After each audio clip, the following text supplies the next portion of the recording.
everybody, so glad you could join me today. Just wanted to give you an update on my Etsy store. Yay! I'm up to 104 sales, which might not sound like a lot, but I've been working really hard over the last 2 months to really make it super cool. So if you could, do me a favor, favorite my shop, even if you don't buy anything, it's cool. But take a look at my patterns and digital pattern designs. Try to download something and make it. Make something, this holiday season. Um, oh, look, 3 people have this one in their cart. I hope they'll purchase. Oh, this is my latest pattern, which is the round bottom bucket bag.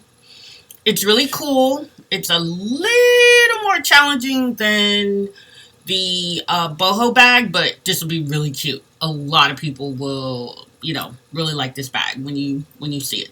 So, let's go back to my store. Yep. So, thanks for watching this little brief update, and hope you'll make a purchase. Bye. Thanks for watching.